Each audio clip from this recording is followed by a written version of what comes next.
Welcome to It's All About the Questions, where learning to ask the right questions can help you achieve lifelong success. Now, here to help you ask all the right questions is award-winning author, international speaker, and business strategist, Laura Stewart. Good morning, afternoon, and evening, everyone. And I can't believe I've been saying that for over 6 years now. It is truly amazing to me that I've been doing this show for that long. 5 years on broadcast as well as podcast. And for the last year and plus, I have been doing it live streaming with various different platforms, but very successfully with Restream.io. So thank you, Restream, for making it so easy to go live. Love it, love it, love it. Love the technology. But most of all, my listeners, I love being here with all of you, whether you are watching us on video on the live stream on all your social platforms, or whether you're listening on the podcast, because you've taken the show to the top 3% globally of all podcasts, and there's like 2.7 or 2.8 million podcasts out there. So I am very grateful for all of you. Mostly, I am grateful for the notes, the emails, the text messages, and the reviews that you all have left over the years on the show about my book, all of those different things. That conversation is what keeps me going and gets so many amazing guests on the show because they love hearing your feedback. And I love it as well. So keep those coming. Remember, you can always get me at it'sallaboutthequestions.com or on any of the social media platforms. You can typically find me, the Laura Stewart, on all of the social media platforms. So let's dive right in today with my next guest, who's somebody I've known for a really, really, really long time. We lost touch for a while after I sold my tech services company. He is in that same field. Jamison sold his company and he's been involved. He's a serial entrepreneur and a serial seller of businesses as well. And that's not cereal like the kind you eat either, everybody. He's got this new book out that, as you all know, I read every single book cover to cover for any of my guests that are on my show. And I do that for multiple reasons. One reason, I consider it an endorsement. If I have somebody on my show and I'm talking about their book, I want you to know that I've read it so that there's stuff in there that's really good for you. And, you know, it makes a better interview if I've read somebody's book and can actually have an intelligent conversation with them. I encourage you to grab a copy of this book like I do every book I have on my show. This is Jamison West's new book. I think it's his first book, and Jamison will confirm with us about that. The Emotional Side of Selling a Small Business. As all of my devoted listeners know, I sold my company a number of years ago. It's after 15 years of having a multi-state tech services firm. And I can tell you there is a massive emotional side. So Jamison, I'm going to bring you on camera right now. Welcome to the show. I felt like you channeled me.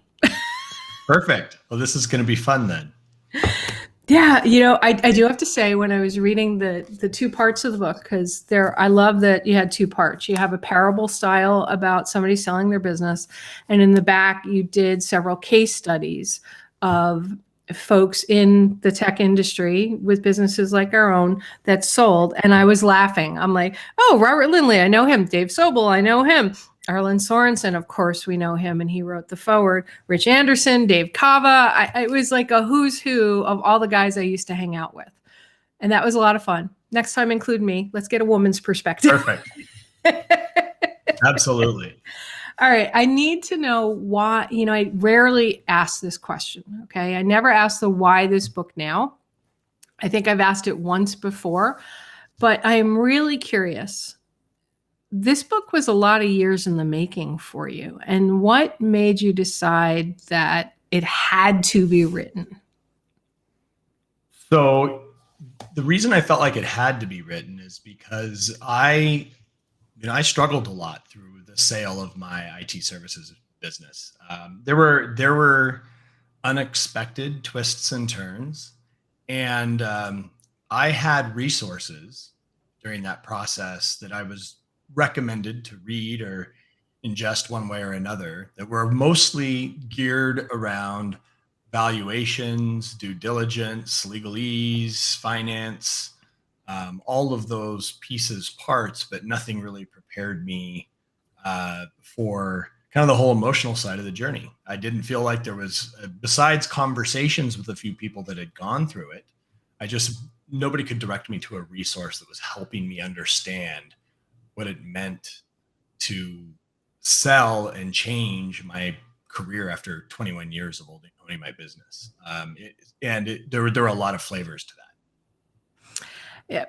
I remember when I was selling my company, after I sold it, the guys at STRN, Steve, said, Laura, can you write an article for us about what it's like to sell your company? So I wrote like the 7 questions to ask yourself before you sell your company. And they ended up not printing it because it had too much of the emotional stuff. Mm-hmm. They wanted more of the M&A, the mergers and acquisitions part. And I said, you know what? Your readers really need to understand that, yes, that stuff is so critical, but if they're not prepared for the emotional roller coaster of selling their business, the sale's going to fail pretty quickly and sometimes painfully, as you've talked about in the book. Was there one emotional aspect of selling your business that surprised you more than another when you went back to write the book that perhaps came forward?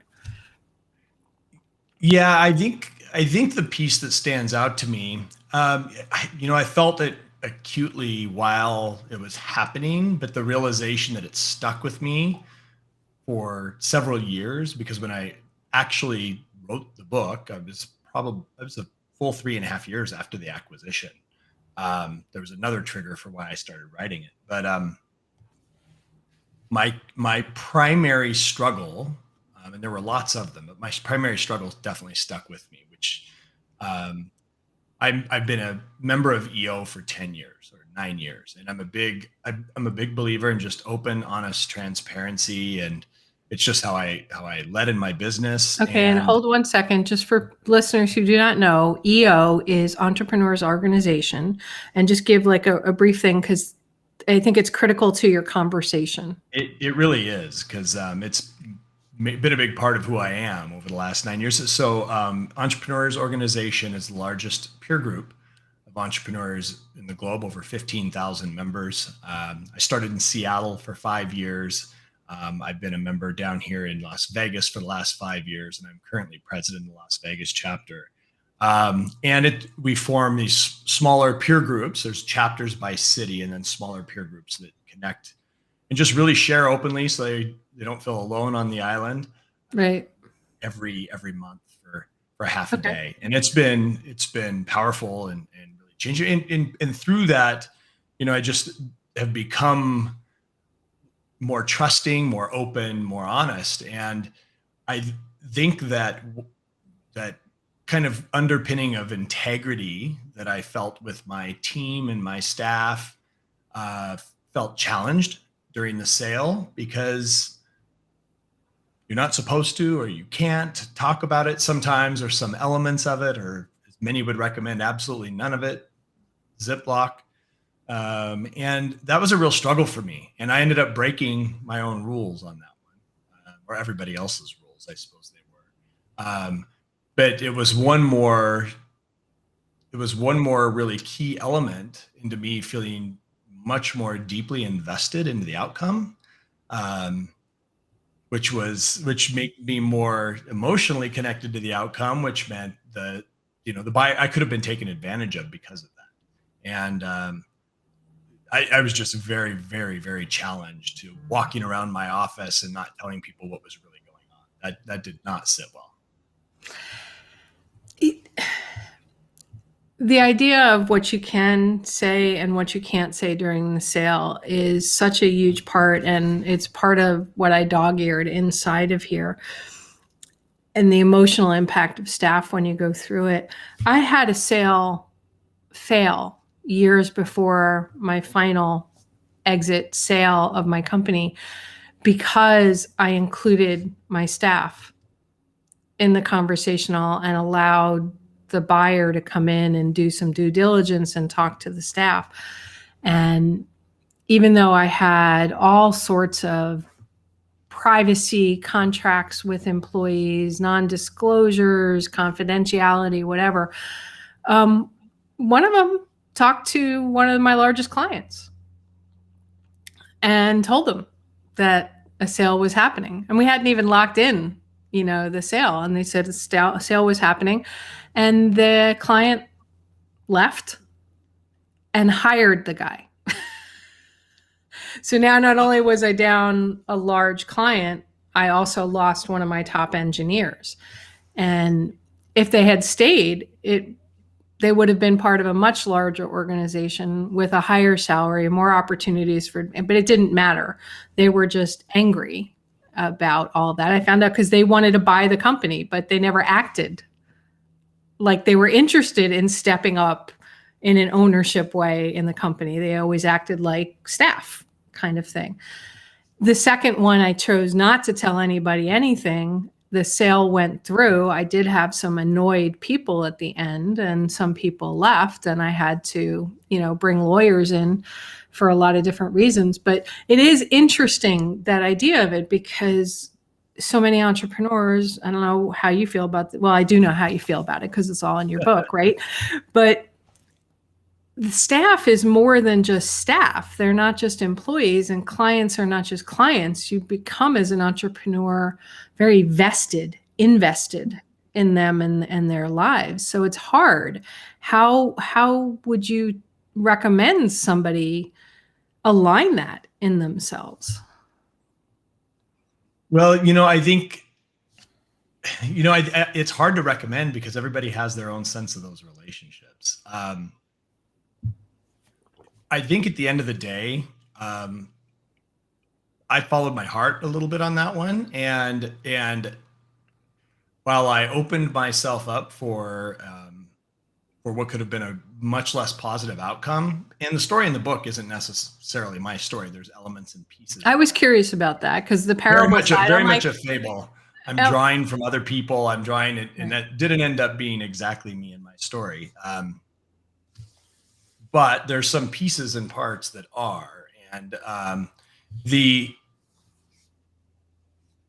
for me, there were a couple of key people, especially people I was particularly close to, that I had to tell early, because they could just sense that part of me was like not even making critical decisions in the business, because you don't want to, if you know that you're going to sell, you're not going to invest in something that's going to draw cash or not have absolute ROI, or you're not going to maybe do an internal infrastructure project or whatever. You're not going to do things or invest in ways that the new buyer may not value or pay you for. It's like burning money. So that was a big part of it. For 3 or 4 months, I just didn't make decisions. And I was never that. I was like, well, let's hold on that. Let's not do that yet, because none of it would make sense to the outcome of it. And everybody, I went from having an open office door to starting to close it a little bit more, or maybe not showing up to certain leadership meetings or whatever, those weren't the best ideas or things to do. But I just felt very, very challenged by telling people we couldn't do things and not telling them why. We have the cash to do it. We know it's a good idea. We know what the strategy is here to move forward. And I was putting the kibosh on things with no obvious reason. And it was easier for me to withhold information. I wasn't going to make up a lie. So I just withheld. And that it's the same thing to me. It was a challenge. It just felt dishonest. And so I broke down pretty quickly and started telling key people, eventually the whole leadership team. And then it bled out a little bit from there into folks who I trusted. And ultimately, for me, not what happened in the book, but ultimately for me, I invited the acquiring company up to meet the whole staff and announce the deal. I think it was a full 2 weeks before we actually signed paperwork. And a lot can go wrong in 2 weeks before you sign the paperwork. So it was a lot of trust. And frankly, the folks I sold to, they were great and they're high integrity. But if I'd picked the wrong people, at that moment especially, they had me over a barrel. They could have done anything. I was completely invested with my whole team and my, everything. And at that point, I could have been picked on pretty hard. but they did not take advantage. But it definitely put me in a precarious position. Right. In the parable story, you talked about how the bookkeeper left, and Acacia, which Acacia, is who's actually which my is your sister's name. I use family names. Yes. Yes, which is beautiful. And you talked about how after she found out about the sale, you told the leadership team, and this is in the parable, not necessarily what matches with your story.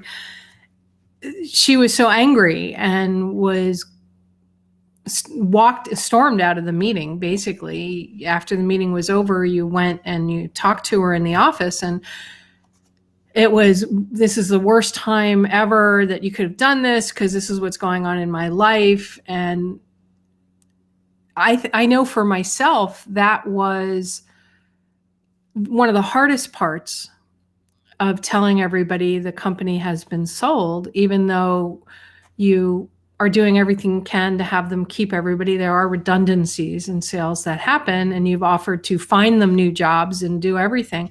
That's still that anger of, they feel, well, I'm entitled to always have a job, and that you will always take care of me. As an entrepreneur, that's such a hard thing. I mean, just in the newspaper, what was it yesterday? That guy from better.com, the CEO, he gets on a Zoom call, fires 900 people, and accuses them of only working 2 hours a day because they didn't respond in a timely manner to phone calls or this or that after they got a $175 million round of funding, right?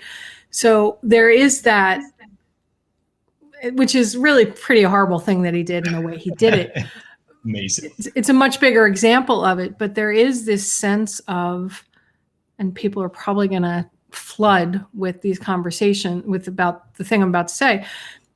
Employees, staff do feel a sense of entitlement to get a paycheck every week, no matter sort of what they do. As an entrepreneur, some days you don't take a salary because you need to meet payroll, and maybe the money hasn't come in that you need for something or whatever. How did you deal with that and discover that when you were doing the nonfiction portion of this and hearing other people's stories, which is a very common thread, this theme, dealing with that, Jamison, the weighing what's right for you as the owner versus the fact that you're a caretaker in some ways for staff, for clients, for vendors, for whatever.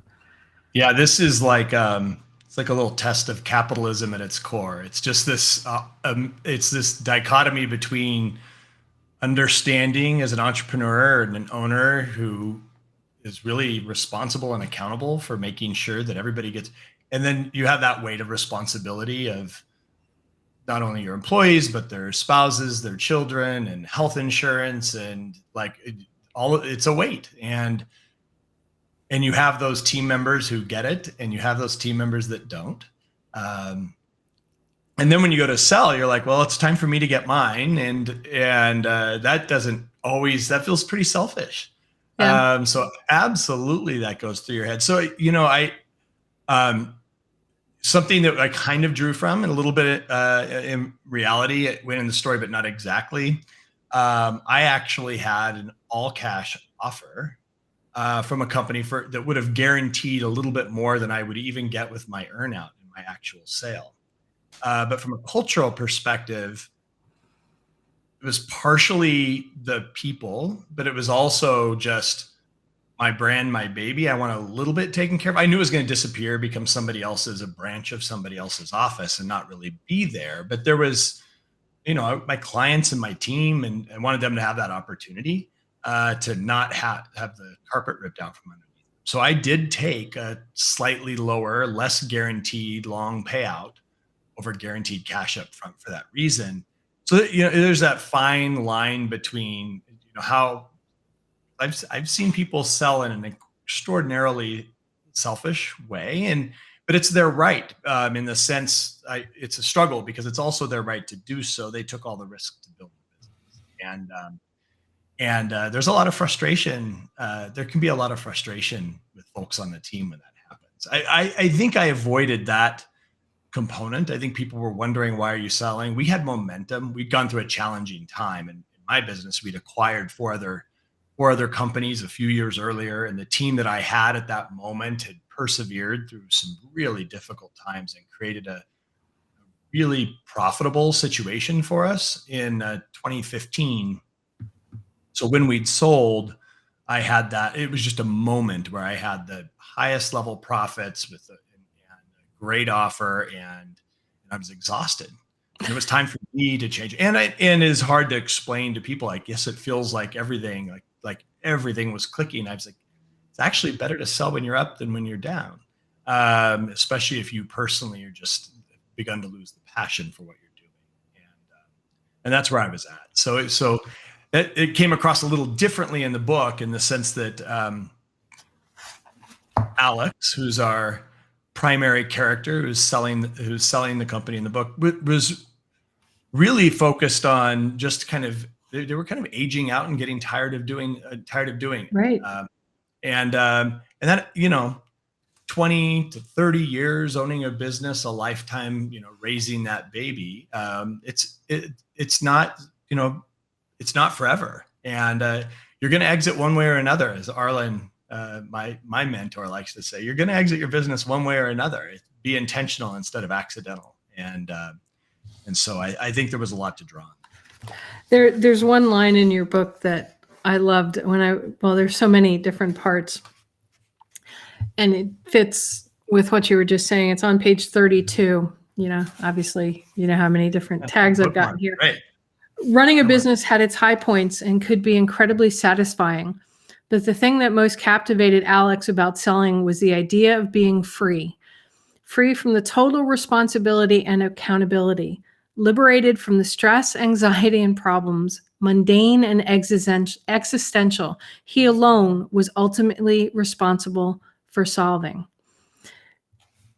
That to me summed up the entrepreneur experience at the moment when you realize, I'm ready to sell. Even if you hadn't thought about it, and all of a sudden something comes along and it shifts your perspectives, which is what this show is all about, shifting perspectives. What one question do you get asked that all of a sudden you stop? It's almost like your breath's taken away and you go, whoa, I never thought about that before.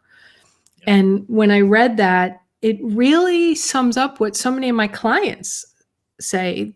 When at that moment when they decide they need to make a shift, they want to sell, it's because the weight of it all of a sudden is more than they can handle. And you have another spot in the book where you're talking to Jason, who had previously sold a company, and afterwards he's lost weight. He just seems happier and more joyful, and like weight has been lifted.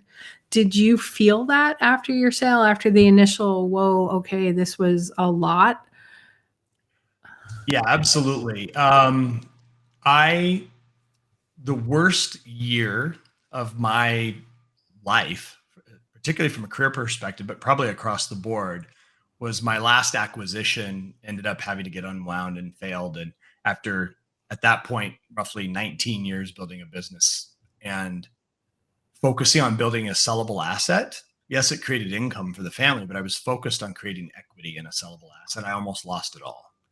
And that was the only time in my life where I didn't sleep for extended periods of time, and the weight and stress of all of it just became too much. I also knew I wanted to grow. And so we hunkered down and got that momentum for 1 year and got profitability. But I was exhausted to the point where I just knew I couldn't keep up. And ultimately, I was going to fail because I was so exhausted. I was either going to burn out or fail in some other way.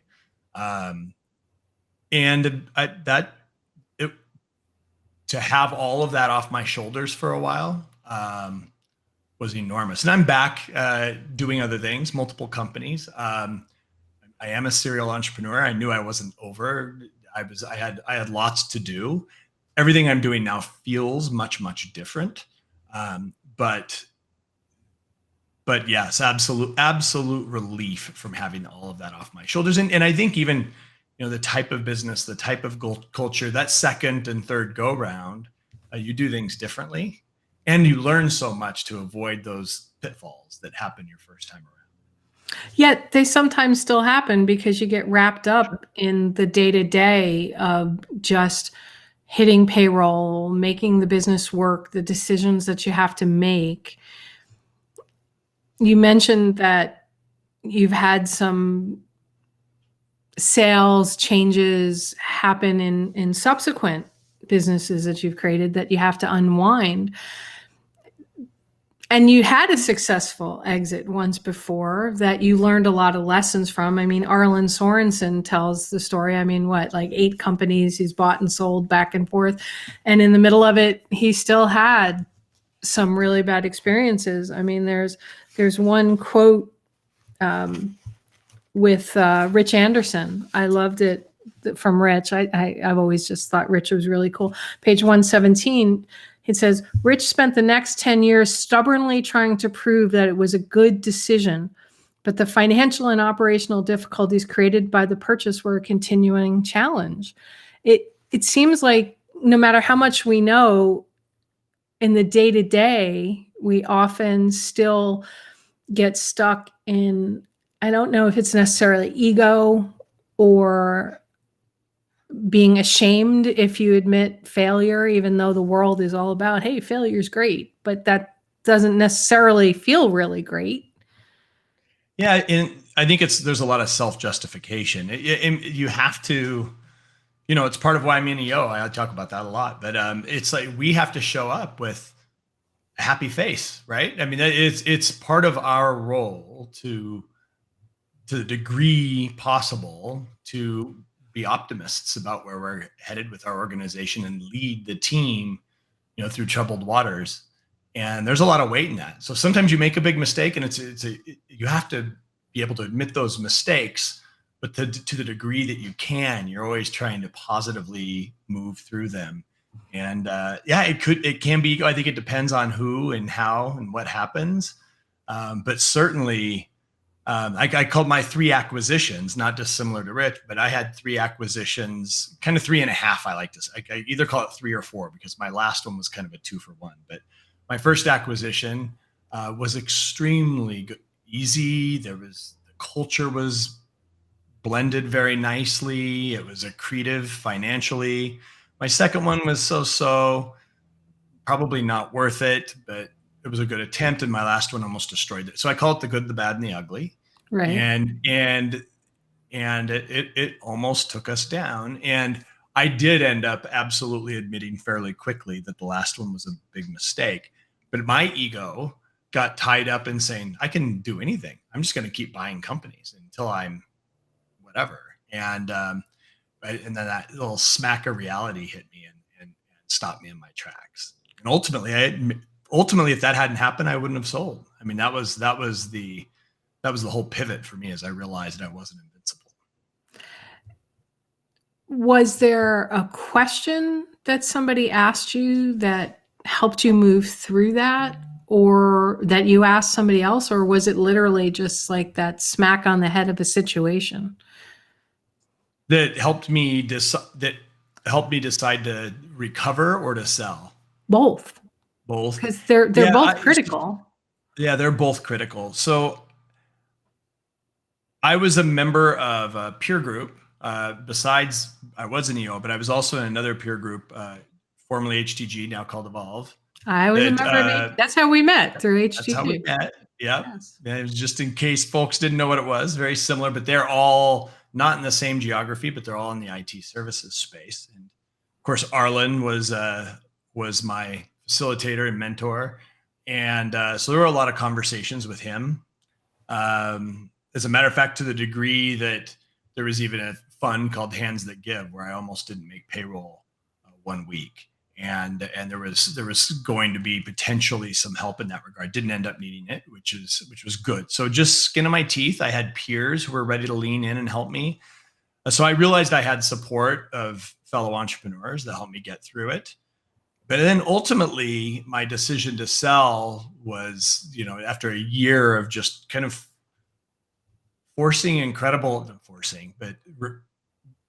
asking for incredible output from my people that probably wasn't sustainable long term, but created a highly profitable situation. Was and then the help, which was actually part of what made the acquisition easier in my world, is we were really working people in a way that probably wasn't sustainable, and in a sale relieved that pressure as well. So it really was great timing. So it wasn't a lot of work for me to wrap my head around selling. It was a lot of work for me to wrap my head around fixing the problem. I was at a point where I was ready to give up, and I don't know what that would have looked like. It would have been scary. It's not who I am. But it was certainly frightening. I mean, listening to you talk, it reminds me of my thought process. Both times I was going to sell the company, the time that it failed to go through, and then the second time when the whole sale went in 6 weeks from start to finish. It was, I'm ready to sell. Okay, here's a couple of buyers. Okay, 6 weeks later, it's sold. And choosing, like you did, one that would help my staff and my clients a little bit further along, maybe changed my payout differently or whatever it was. It was very much for me, I felt like a failure at first for wanting to sell because I hadn't grown the company to the level I wanted to grow it to. It wasn't even that I wanted to, that I felt I should have grown it to. Right? 7 figures wasn't enough, low 7 figures. It needed to be high 7 figures, 8 figures kind of thing. And the ups and downs weren't enough. So there was all of that. I'm a failure if I sell versus the thought process of, oh my God, somebody wants to buy my business. You're a success, because not every business has an exit with a sale, right? Nobody's there to buy it, or what they want to buy it for is $1. Or, strictly basically we'll give you a salary and that's about it for a year and maybe a % of the revenues. But the moment for me on the 6-week process to the sale was when I realized I didn't have the energy to build it anymore. I didn't want to put all of those high hours in, like you were just talking about, that eventually you burn out, that I'd been running on reserves I didn't have anymore. And I just didn't have the energy to go, okay, we're going to make a change and grow it to a different level. I didn't want to change staff again. I didn't want to do whatever it was needed. That's a hard spot, Jamison, that you were just talking about and I just described. And I feel like not enough people talk about it when it comes to sales of the companies. And that's one of the reasons why I love your book, The Emotional Side of Selling a Business, Small Business, because, and whether it's a small business or a large business, I mean, when the case study you did of Arlen, over 100 employees, almost 20 million in revenue, I don't consider that a small business. I don't. Maybe Definitely I'm a medium wrong, business, yeah. But there's so much about that. When you were writing and taking the case studies, is there anything that stood out that was consistent throughout all the experiences? Well, the most consistent thing for me was that no matter who I talked to who'd owned a business for a significant length of time, and it was their first real business, when they went to sell, they had a story. There wasn't one that didn't have a story, right? They're like I started just asking a group of people who I knew had kind of followed a similar journey without knowing that they'd had an emotional, a couple of them I knew about pieces of what their emotional, Dave Kava, like I knew pieces of their emotional journey, certainly, but unexpectedly different things came out. What was consistent was I didn't have to look far for case studies. Everybody goes through this in one way or another, just like you're talking about. There was, I think the problems that arose in each situation were inconsistent. There's so many things that can happen that you can't prepare for all of them, which is actually what I love kind of about Arlen's feedback, which is you don't know what's going to come. You don't know how the negotiation's going to look. You don't know, but what you can do is know exactly what your line in the sand is before you even get started, so you don't get drug over it without knowing that's happening, right? You can't get so invested that you deal yourself a poor hand and end up in a place that is unfair to yourself. And that really was, the outcome of Arlen's case study, was that list of non-negotiables, which is something that I've leveraged now in kind of in all kinds of negotiations. Is going in beforehand, being very, very clear where your line in the sand is, so you don't get drug. I love the concept of the line in the sand and the non-negotiables with the sale. But what I love best is what you just said, which is it ties into so many other things in life, right? Whether it's personal relationships, business relationships, interactions with children, going into a store to buy something. I mean, I can't tell you how many times I've gone in to buy a car and you get a quote back, internet based or whatever nowadays, and then you show up to get the car and all of a sudden there's things that keep trying to drag you over the line that they don't disclose, and they think that that's okay. And you have to be willing. Where's your line in the sand where you say, I'm willing to walk away without that car, without selling the business, without buying something? And what did you learn about yourself with your lines in the sand? I think one of my key learnings was, or one of my key lines in the sand, I should say, was financially, I did, as part of my deal, take an earn out. And the problem with that, from a selling perspective, and many sellers, that's a component. In any business, in any vertical, that's a component of your sale. And the scary part for a seller is when there is a performance-based outcome, but they have no control of that performance. And that was really scary to me. So I had to discount whatever was out of my control almost entirely from the sale. So I was counseled in that from somebody who'd gone through a sale and got virtually none of their earnout. Just pretend that doesn't exist. Is it still pat over your line? And that became a negotiation point. And I believed I wasn't going to have zero of my earnout. And I didn't. I did better than that. But I didn't get 100% of what is calculated. You're going to get, we'll give you X percent of your revenue for the next 3 years. Well, your revenue is going to change in the next 3 years. You don't have any control of that. You don't know what clients are going to stay. I did not stay with the business when I sold. So I had literally no control. So it was really hard to have, relatively significant portion of the outcome tied to performance that I had nothing to do with. So that was a big trigger point for me, is navigating that or negotiating that in a way that was fair. You explained it very well in the book, the whole idea of performance-based payouts, earnouts, as you talked about. And for the listeners, just an explanation about that. What it means often in a sale of a company is they'll give you some money up front versus 100% cash payout, and which is typically they're buying your customer list and they're going to they're going to break down the company afterwards. They just want the list. So the performance-based buyout means over some length of time, 1 year, 2 years, 3 years, based on your original customer base, not new customers that come in or anything like that. Whatever those original customers are, you're going to get some percentage of that revenue. And Jamison, I'm sure this happened with you. You alluded to it. I didn't have a performance-based buyout in mine. I negotiated something different. But I've seen people, they sell their company and then they go, oh, well, we're really not going to change anything for a year or whatever, which makes it easier to kind of have an idea what that number is.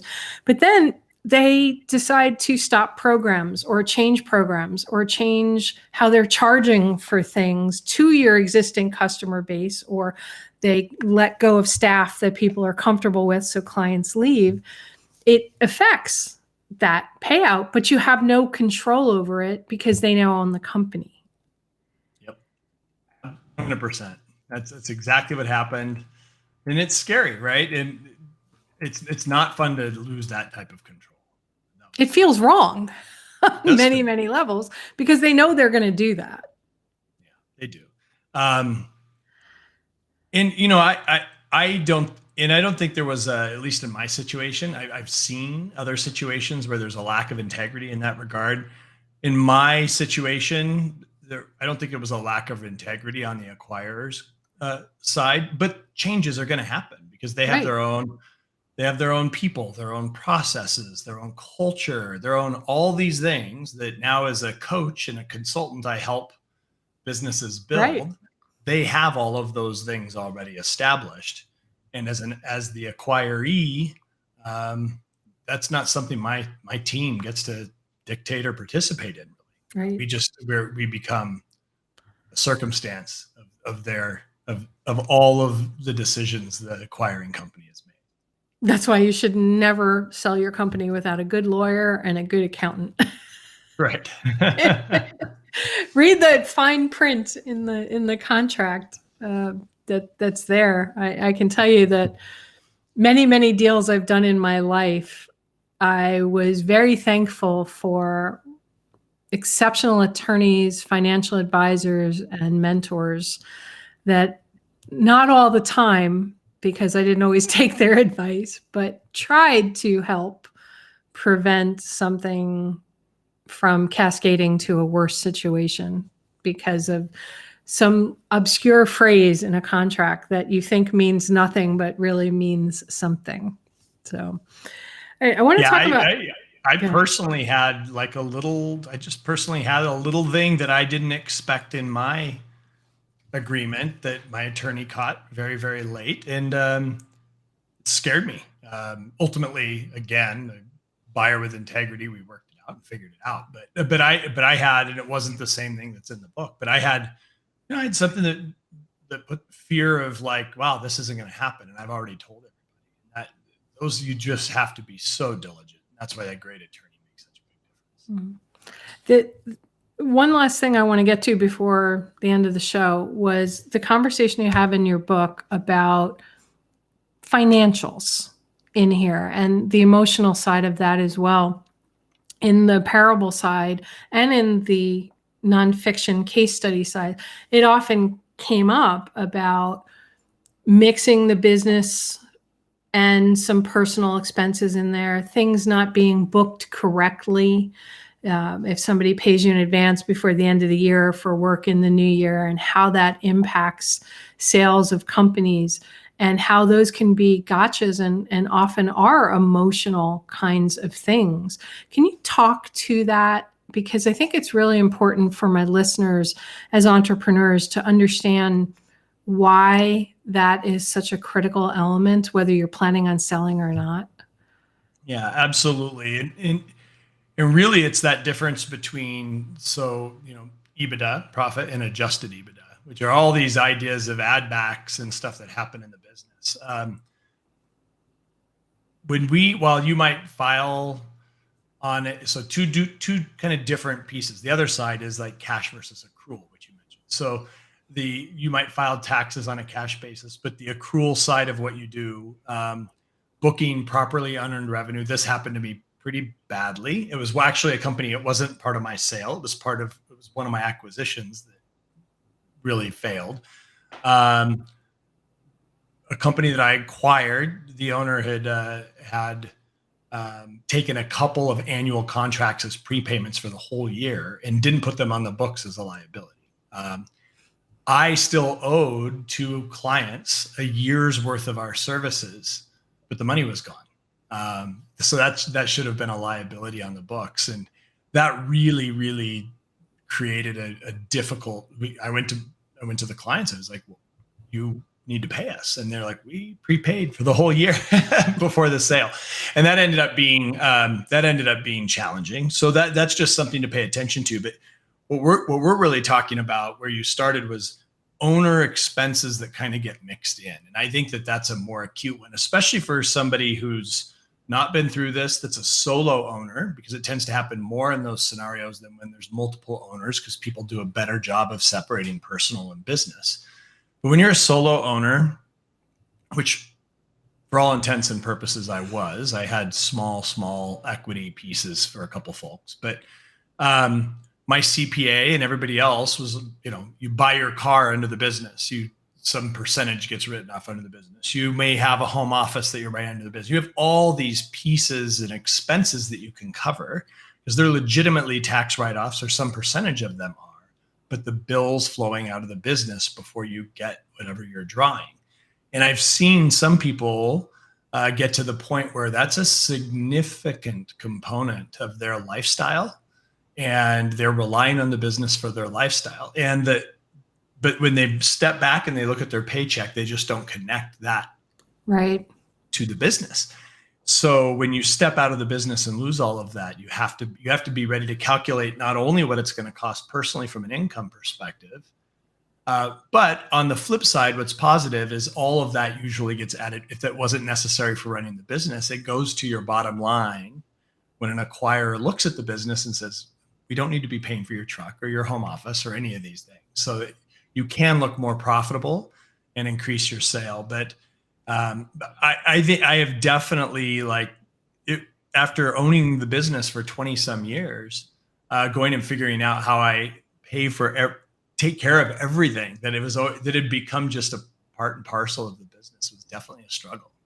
You sell your business, health insurance, go get health insurance. It's as simple as that, right? I mean, there's all these pieces that you just are like, the business took care of all this stuff. It's all gone. So go figure it out. Yeah. Plus the health insurance, when you're in a business of a certain size, is a different cost factor than when you're going to get it on your own. A lot of it was pre-Obamacare and all those other things. So it's like all of a sudden, can you even get insurance as an individual that doesn't cost $2,000 a month or whatever it may be, right? Yeah, those different pieces. I have a friend of mine who, one of the perks he gave all of his employees was he leased them all cars. And then his business started failing and he couldn't afford all of those lease payments anymore, but all the cars were sort of in his company name. And the employees were like, well, we can't afford that payment. Well, if he reneges on all of those, he's still got to pay them, the cars, because the leases weren't up, and how that impacted. So those are things that people really do need to look at. Thank you for talking about that. I think it's something many entrepreneurs don't think about. Yeah, absolutely. It's a big change. It's a big change. And it kind of raises, it's an interesting, I've had several entrepreneurs come to me and I would really have to put thought into this, but I've had several entrepreneurs come to me and ask about books about the emotional side post-sale of a business. Because my whole book is about up to the sale, the moment of the sale, and then they kind of go off. But we're kind of getting into, what does it look like afterwards? Like, what does it look like when all of a sudden you are free? Everything that we talked about in the book. So our protagonist, Alex, is free, and now what happens? And that's a struggle. That's a big question as well.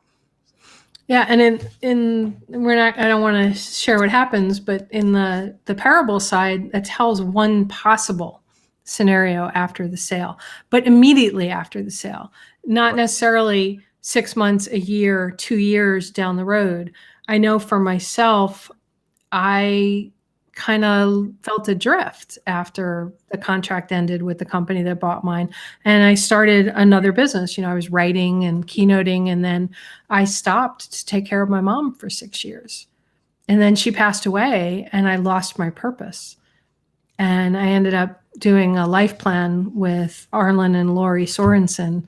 And he's like, Lori, you lost your purpose. Let's help you figure it out. And I still feel kind of uncertain in some areas. So there is a lot, because that baby, right? Unless you create another baby, but then you still go through that same, I swear, Jamison, I think a lot of entrepreneurs become serial entrepreneurs because they need that baby to give them purpose. Absolutely. 100%. I mean, I couldn't agree more. You have to find purpose. And I think that's exactly where people feel adrift when they sell.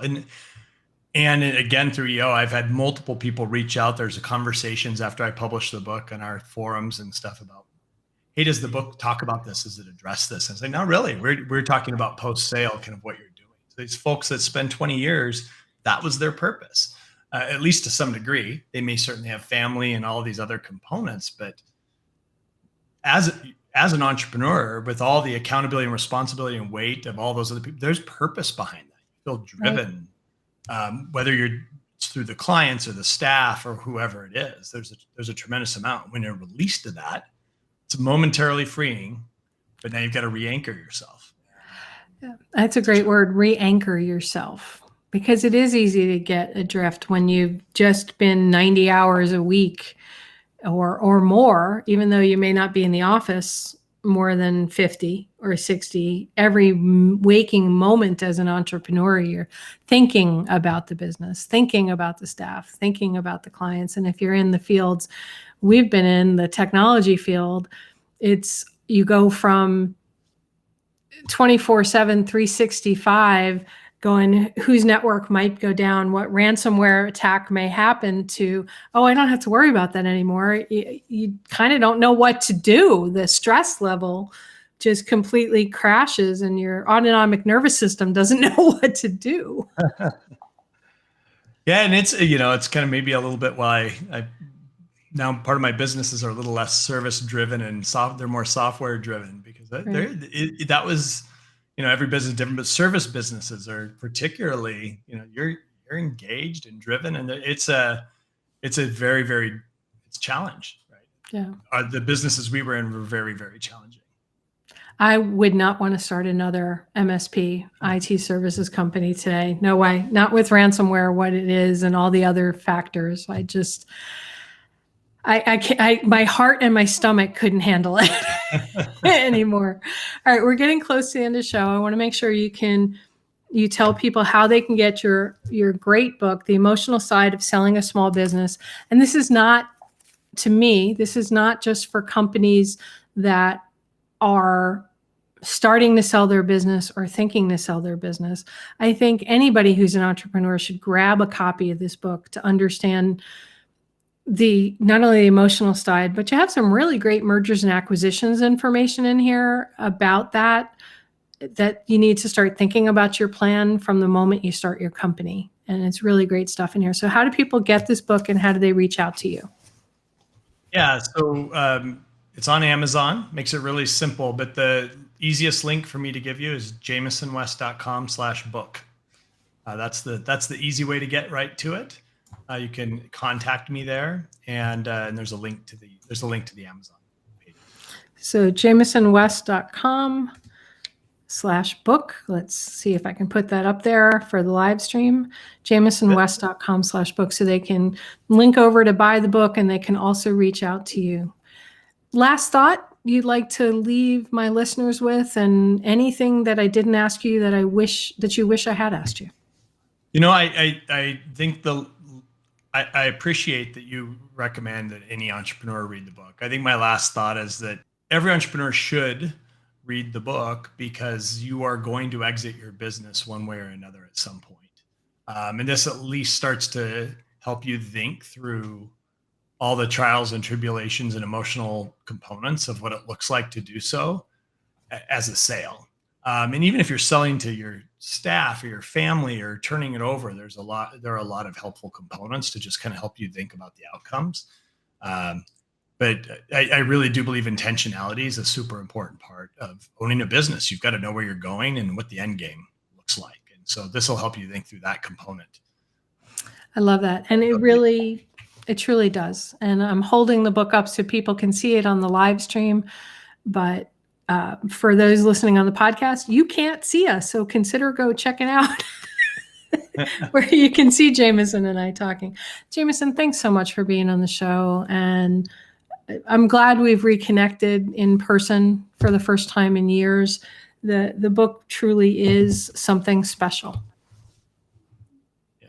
Thank you for having me. I appreciate it. I always talk about the books that I have on the show and my guests that I have on the show. I've known Jamison for a really long time, and I love his honesty and his integrity. throughout all the years I've known him. And I really love this book, The Emotional Side of Selling a Small Business, because it really talks to what it means to be an entrepreneur at all phases of your business. And it says things that you're probably saying to yourself, but you've never admitted to yourself before. I'd love for you to share on social media or shoot me an email at laura@laurasteward.com to let me know what you think of this episode and what you think of possibly selling your business, your experience as an entrepreneur, because I'm all about the questions. And at the end of the day, the right questions can change your life. So what are you asking? Have a great day, everyone. You've been listening to It's All About the Questions, starring Laura Stewart. Connect with Laura at it'sallaboutthequestions.com and download a free workbook that will help you ask better questions starting today.